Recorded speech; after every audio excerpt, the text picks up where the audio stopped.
Dünyanın bir çox ölkələrinin şəhərlərində bəzən küçələrdə belə insanlar görmək olur. Onlar küçədə gedə-gedə boyunlarında, başlarının hərəkətlərində, dodaq hərəkətlərində, mimikalarında tik şəkilli dəyişikliklər olur. Yəni bu insanlar boyunlarını qeyri-adi şəkildə tərpədirlər. Sanki boyun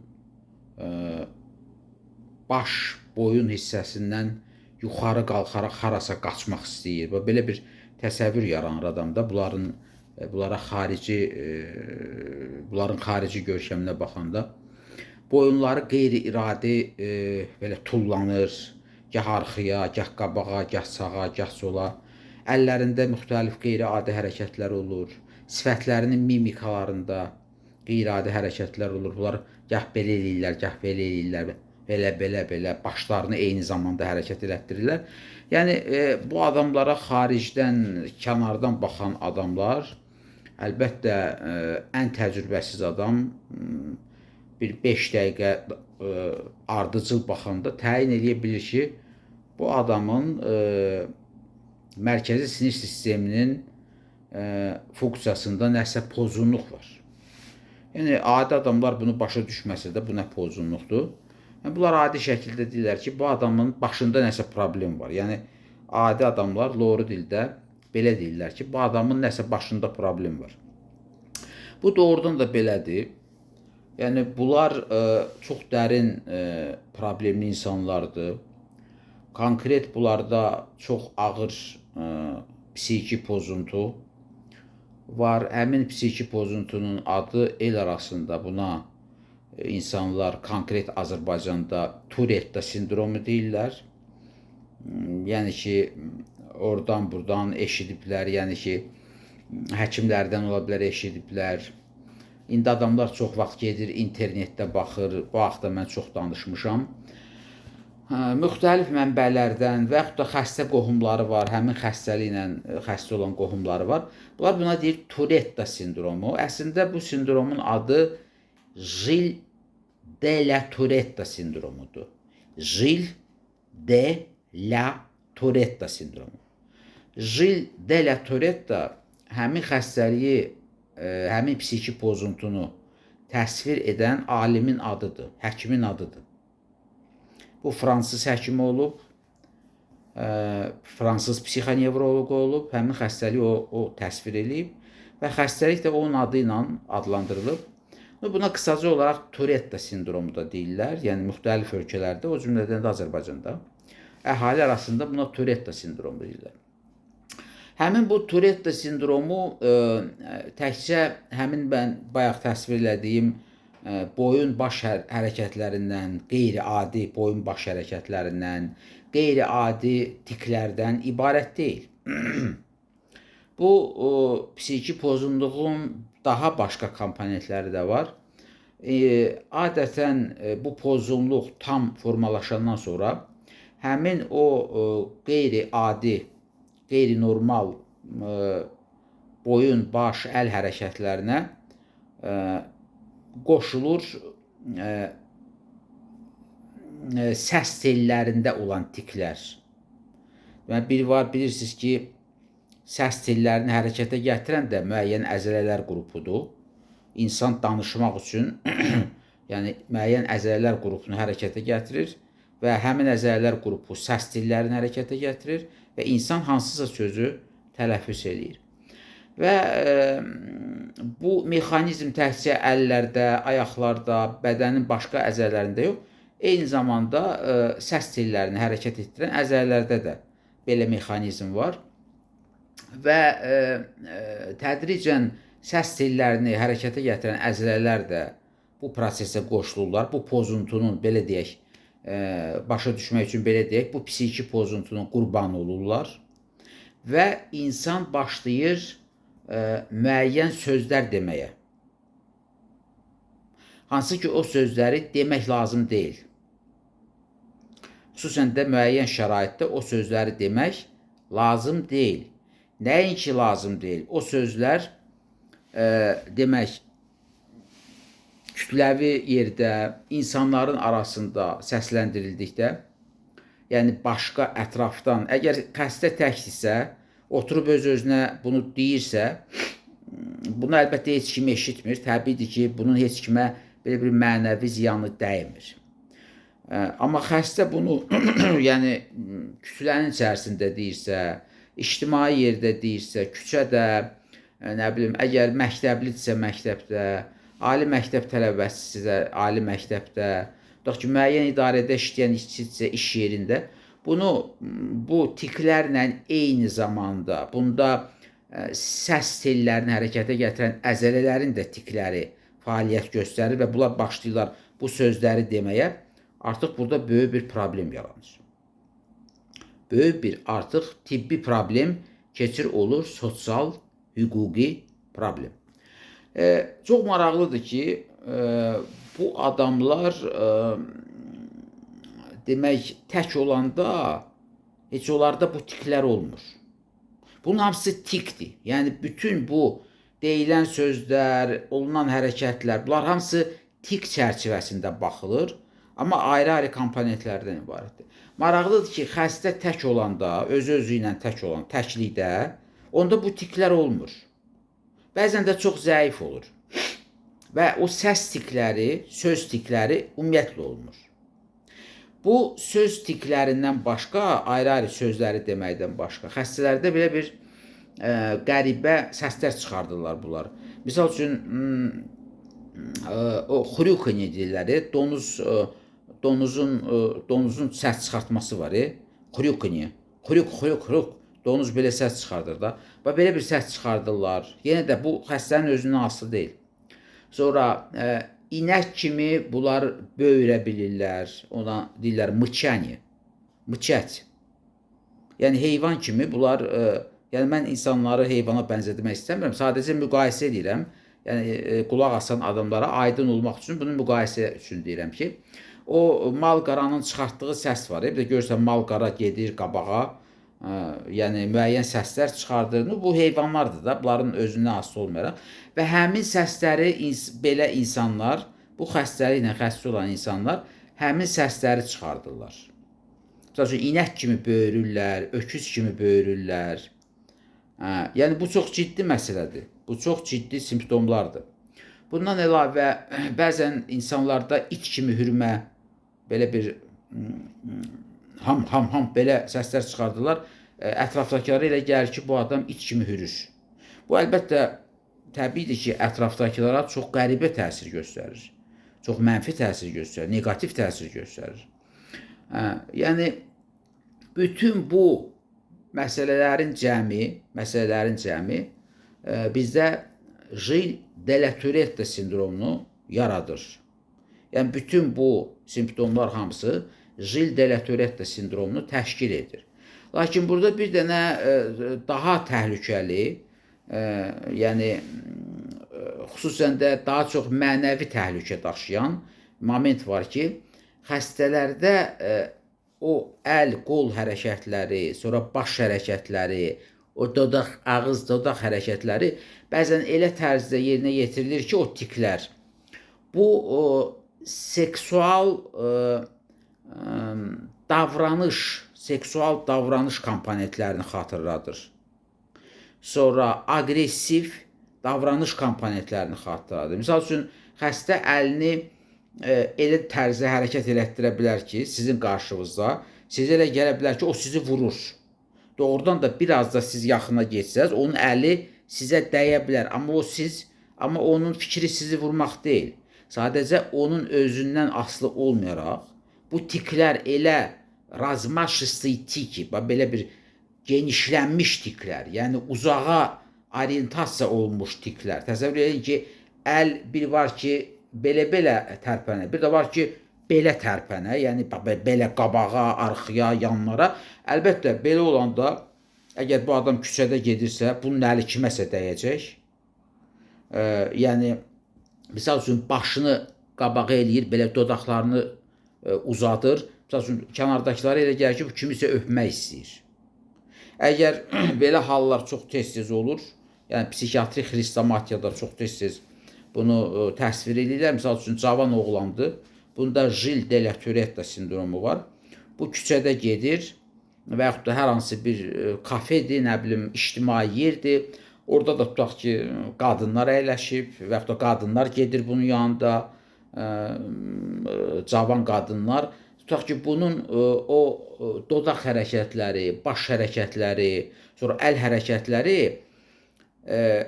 elə şəkildə yönəlir ki, bu doğrudan da seksual motivasiya daşıyır. Yəni, kənardan baxan adama elə gəlir ki, o bu qadını qucaqlamaq istəyir.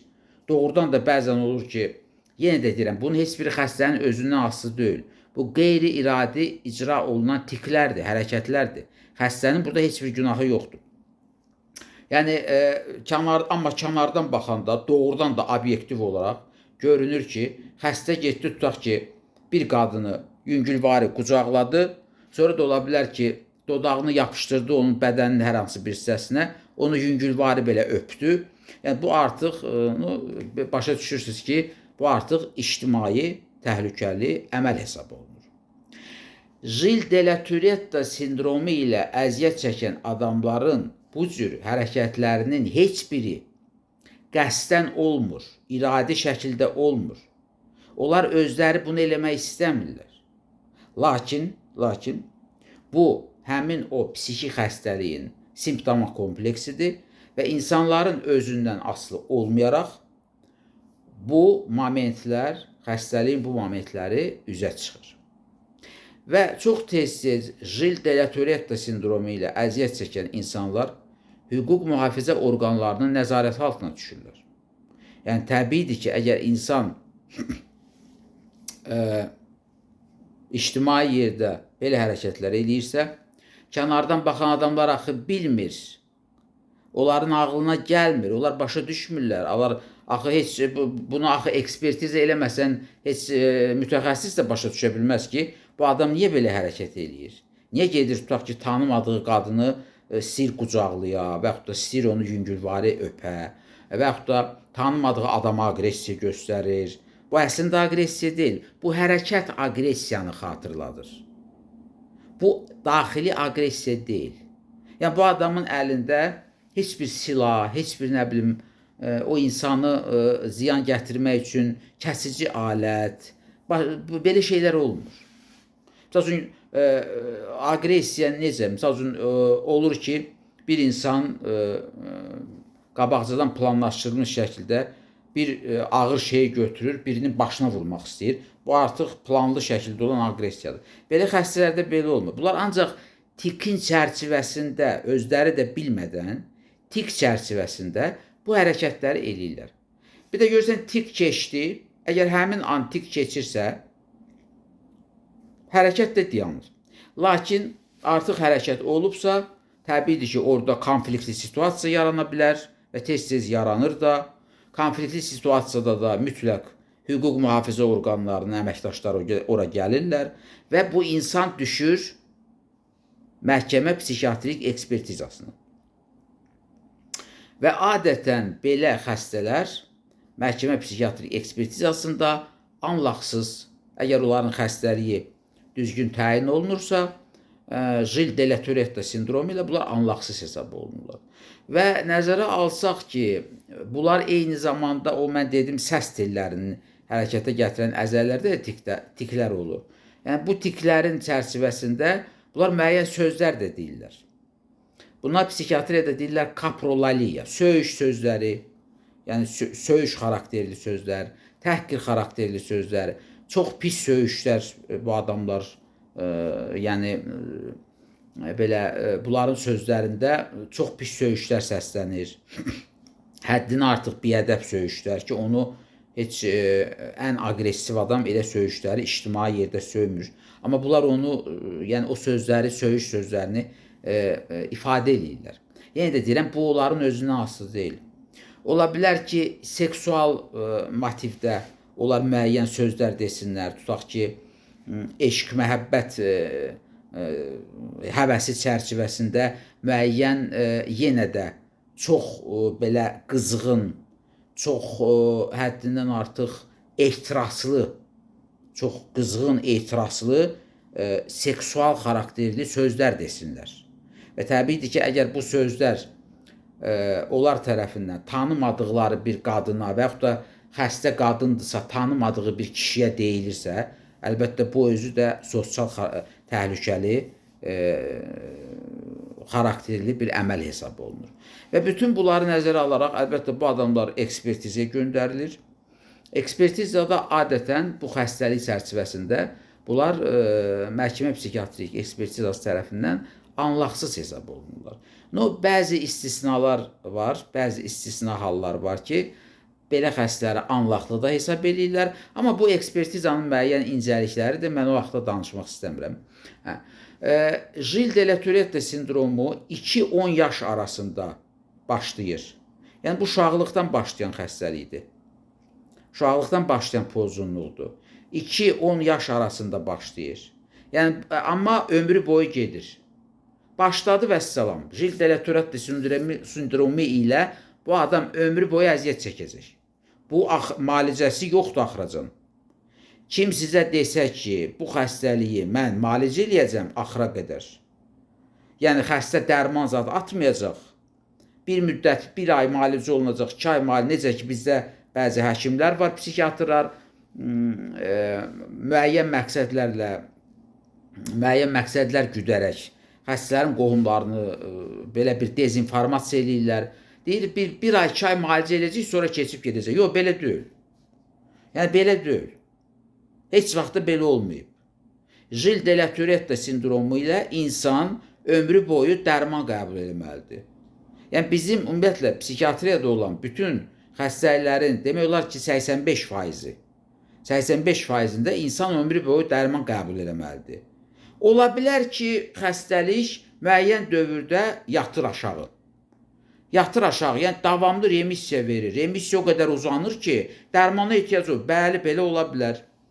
Gilles de la Tourette sindromunda da belə ola bilər. Ola bilər ki, remisiya oldu, xəstədə heç nə yoxdur.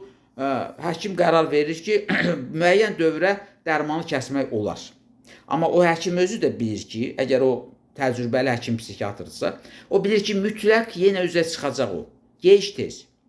Amma müəyyən dövrdə bəli, müalicəni yavaşıtmaq olar, dayandırmaq olar. Dayandırmaq heç məsləhət deyil, yavaşıtmaq olar. Yaxşı olar ki, yavaşıdılsın müalicə. Çünki mən yenə də deyirəm, burada sosial təhlükəlilik komponentləri var. Mən yenə də təkrar edirəm ki, xəstə elə hərəkətlər eləyəndə, elə sözlər deyəndə, əlbəttə bu qəsdən eləmir. Bu pis məqsədlə eləmir. Amma kənardan baxan heç bir insan bunu başa düşməyəcək, təbiidir ki. Ona görə də orada konfliktli situasiya yaranacaq və konfliktli situasiyadan da xəstə birbaşa hara gedir? Yəni, psixi xəstəlik əlamətləri olan xəstə məhkəmə psixiatrik ekspertizasına. Ona görə müalicəni dayandırmaq heç də məsləhət deyil. Yəni, bunun müalicəsi var, dərmanlar var, yəni müəyyən qrup preparatlar var ki, onları daima xəstə qəbul eləsə, normal vəziyyətdə olur. Və o dərmanları həmişə vermək lazımdır. Həmişə vermək lazımdır. Amma xəstənin qohumları çox vaxt istəyirlər ki, xəstə dərman da içməsin. Amma xəstədə heç nə olmasın. Yox, onu heç kim sizə söz verə bilməz. Əgər onu kim sizə söz verirsə, o həkim yalan danışır. Mən sizə bunu açıq deyirəm. Heç vaxt elə provokasiyalara getməyin. Xəstənin dərmanını dayandırmayın. Probleminiz ola bilər. Probleminiz ola bilər. Hüquq mühafizə orqanları ilə haqlı da problem olacaq. Çünki ictimai təhlükəli əməldən gedir söhbət. Probleminiz olacaq xəstənin taleyi ilə. Xəstə gedəcək, gah ekspertizaya düşəcək, gah xəstəxanaya düşəcək, gah müəyyən ağır instansiyaların sorğu-sualına cəlb olunacaq. Ona görə də müalicənizi aparın, dərman preparatlarını vaxtında qəbul edin ki, bu elə sağalma deməkdir də. Yəni ki, bəli, belə psixiatriyada belə bir şey var ki, axıracan müalicə olunmur. Yəni, axıracan müalicə olunmur nə deməkdir? Bu o demək deyil ki, bunun müalicəsi yoxdur. Bu o deməkdir ki, dərman atanda bu elə yaxşı vəziyyətdə qalır. Dərman atmazsa, bəli, bu düşür kəskinləşmə vəziyyətinə, onda problemlər yaranır. Dərmanlarını vaxtında atdı və salam. Demək, Jil de la Tourette sindromu tutaq ki 2 yaşla 10 yaş arasında başladı. Ən çox oğlanlarda olur bu. Qızlarda da ola bilər, amma qızlarda az olur. Qız uşaqlarında. Yəni məktəb yaşlı uşaqlar, 2 yaş hələ məktəb yaşı deyil, hardasa 2 yaş bu məktəbə qədər dövrlə, məktəb yaşı arasında olan dövrdə bu sindrom inkişaf edir. Deməli, inkişaf eləyir və ömrü boyu insanla qalır. Yenə də deyirəm, ömrü boyu. Yəni gözləmək ki, bəzi ola bilər, yəni bəzi xəstələrin qohumları deyir ki, mənim bir qoca nənəm var, o deyir ki, həddibuluq dövründə bu keçib gedəcək. Xeyr, keçib getmir. Təəssüf. Təəssüf ki, əgər konkret söhbət Jil de la Tourette sindromuna gedirsə, keçib getmir. Bu elə ömrü boyu xəstə ilə gedir. Amma müalicəsi aparılmalıdır. Müalicəsi aparılmalıdır. Demək, Jil de la Tourette sindromu kifayət qədər ciddi bir problemidir psixiatriyanın. Ona görə də bu xəstəliyin diaqnozunu vaxtında qoymaq lazımdır. Xəstəliyin diaqnozu ancaq həkim psixiatr tərəfindən qoyulur. Ancaq həkim psixiatr tərəfindən. Mən yenə də qeyd etmək istəyirəm. Bəzi qohumlar, bəzi valideynlər xəstəni götürüb nevropatoloq aparırlar. Nevropatoloqların, Jil de la Tourette, ümumiyyətlə, nevropatoloqların belə qrup xəstəlikləri müalicə etmək bacarıqları, vərdişləri yoxdur və onlara heç dəxli olmayan bir xəstəlikdir bu. Jil de la Tourette sindromu psixiatrik reyestrdə olan xəstəlikdir. İnsanlar bilirsiniz, nevropatoloqa niyə gedirlər? Onlar özləri də bilir ki, bu psixi pozuntudur. Nevropatoloqa gedərək onlar öz istədikləri məlumatı onlardan eşitmək istəyirlər. Amma onlar bilirlər ki, psixiatrın onlara verdiyi informasiya onların istəmədiyi informasiya olacaq. Biz həmişə nə deyirik xəstə? Deyirik, xəstə uzun müddət dərman içməlidir, bəzən ömrü boyu dərman içməlidir. Xəstənin qohumu sual verir, deyir ki, doktor, mən istəyirəm ki, bu həmişəlik keçə gedə, dərmansız filansız, mümkün deyil. Bax, görürsünüz, bu cavablar xəstənin qohumunu qane eləmir. Ona görə də xəstənin qohumu yalan məlumat eşitmək üçün gedir nevropatoloqun yanına və yaxud da başqa ixtisas həkiminin yanına. O həkimin yanına ki, onun bu xəstəliklərdən başı çıxmır və başı çıxmırsa o nə istəyir danışacaq. Danışdıqlarının çoxusu da səhvdir. Yəni, mən yalan sözünü işlətmək istəmirəm, səhvdir. Yəni, səhvdir ona görə deyir ki, onun bu xəstəlikdən başı çıxmır. Və qohumları, xəstənin qohumları özlərini aldadaraq bu səhv məlumatı, yalan məlumatı götürüb özlərini sakitləşdirirlər. Özlərini arxeyin eləyirlər ki, bizim uşaqda psixiatra aid bir şey yoxdur. Ura, nə yaxşı, nə yaxşı. Bizim xəstədə psixiatra aid bir şey yoxdur. Hə, getdik, nevropatoloqun yazdığı dərmanları içəcək, yaxşı olacaq. 1 ay içir, 5 ay içir, 10 ay içir, 2 ay, 2 il içir, heç bir yaxşılıq yoxdur. Və xəstə bir də gördün, artıq böyüyüb, 16 yaşı var, 15 yaşı var, həddibuluq dövründədir, yəni 18, 19, 20 yaşı var. Bir də görürsən, hər hansı bir ictimai yerdə elə bir hərəkət elədi ki, oradan da getdi polis idarəsinə, düşdü polis idarəsinə və bu zəncir başlayır uzanmağa. Oradan gedir ekspertizadan gedir məcburi müalicə və s. və s. Ona görə də bunlar olmasın deyənə, nə xəstələrin qohumlarının və özlərinin problemləri olmasın deyənə, Jil de la Tourette sindromu ilə olan xəstəni, yəni bu əlamətlər varsa, mən bayaqdan saydığım əlamətlər varsa, mütləq xəstəni ancaq həkim psixiatra göstərmək lazımdır. Heç bir nevropatoloq, heç bir psixoloqlar ümumiyyətlə həkim deyil, onların tibbi təhsili yoxdur, psixologiya fəlsəfədən çıxan bir fəndir. Yəni, heç bir nevropatoloq, psixoloq, nə bilim, terapevt, cərrah, ginekoloq bu xəstəliyi diaqnoz qoyub müalicə eləyə bilməyəcək. Və siz o nə qədər ki fırlanacaqsınız, sizin itirdiyiniz vaxt xəstənin və sizin ziyanınızadır. Ona görə də diqqətli olmaq lazımdır. Belə hallar olanda həkim psixiatra vaxtında müraciət eləmək lazımdır. Effektiv preparatlar var təbabət elmində. Jild Electoretta sindromunu müalicə eləyir. Xəstəni remisiya salır. Yəni xəstə remisiya vəziyyətində əgər dərman müalicəsi rejimini pozmursa, xəstə remisiya vəziyyətində həmişə qalır.